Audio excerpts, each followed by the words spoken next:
ദേശാഭിമാനി മുഖപ്രസംഗം 2025 ഫെബ്രുവരി 24. വ്യവസായ വിപ്ലവം.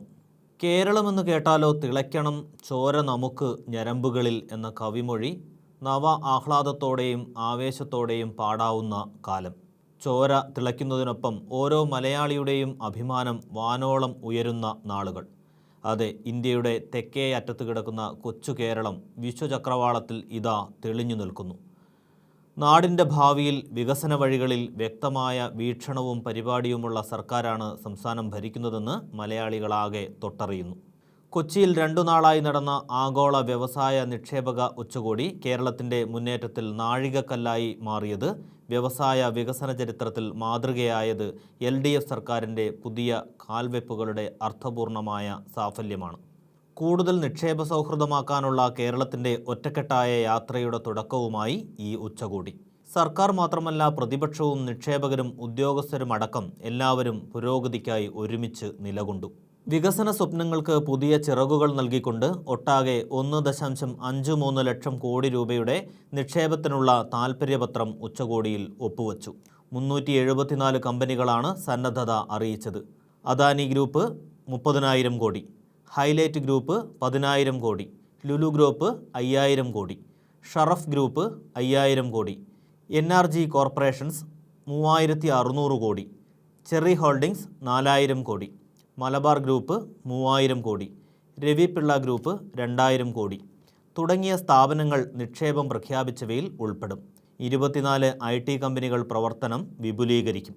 ഇതുവഴി 8,500 കോടിയുടെ നിക്ഷേപമുണ്ടാകും. 60,000 തൊഴിലവസരങ്ങൾ സൃഷ്ടിക്കും. താൽപ്പര്യപത്രങ്ങളുടെ തുടർ നടപടികൾക്ക് ഫാസ്റ്റ് ട്രാക്ക് സംവിധാനം ഏർപ്പെടുത്തിയതായി വ്യവസായ മന്ത്രി P. രാജീവ് അറിയിച്ചിട്ടുണ്ട്.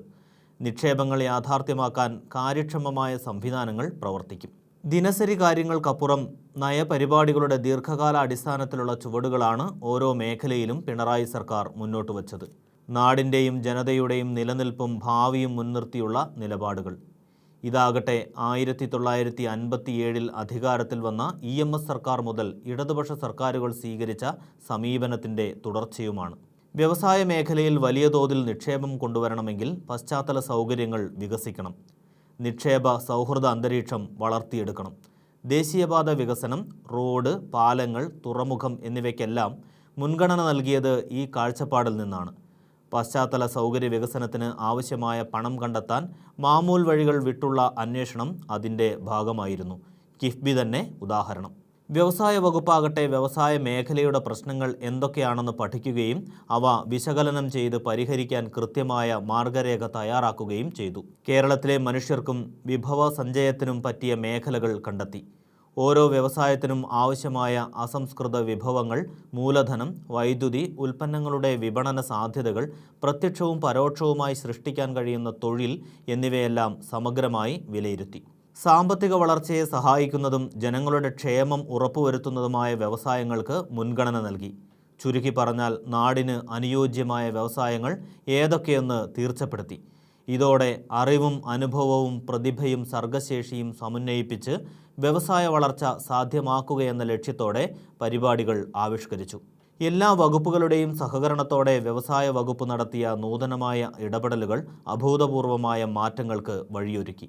അങ്ങനെ നാട്ടിൽ വ്യവസായ സൗഹൃദ അന്തരീക്ഷം, സ്റ്റാർട്ടപ്പുകളുടെ വളർച്ച, ഈസ് ഓഫ് ഡൂയിങ് ബിസിനസ്, ചുവപ്പ് നാടകളുടെ കുരുക്കിൽപ്പെടാതെ നിമിഷവേഗം കൊണ്ട് വ്യവസായം തുടങ്ങാൻ കഴിയുന്ന സാഹചര്യം എന്നിവയൊക്കെ രൂപപ്പെടുത്തി. ഇതിൻ്റെ തുടർച്ചയാണ് വിവര സാങ്കേതികവിദ്യ, ജൈവ സാങ്കേതികവിദ്യ, നാനോ സാങ്കേതികവിദ്യ എന്നിവയെ അടിസ്ഥാനമാക്കിയുള്ള വിജ്ഞാനാധിഷ്ഠിത വ്യവസായങ്ങൾ, ടൂറിസം പോലുള്ള സേവന പ്രധാന വ്യവസായങ്ങൾ തുടങ്ങിയ രംഗങ്ങളിലെ പുതുചലനങ്ങൾ. ഇന്ത്യയും ലോകമാകെയും കേരളത്തിലെ ഈ സാധ്യതകൾ തിരിച്ചറിയുന്നു.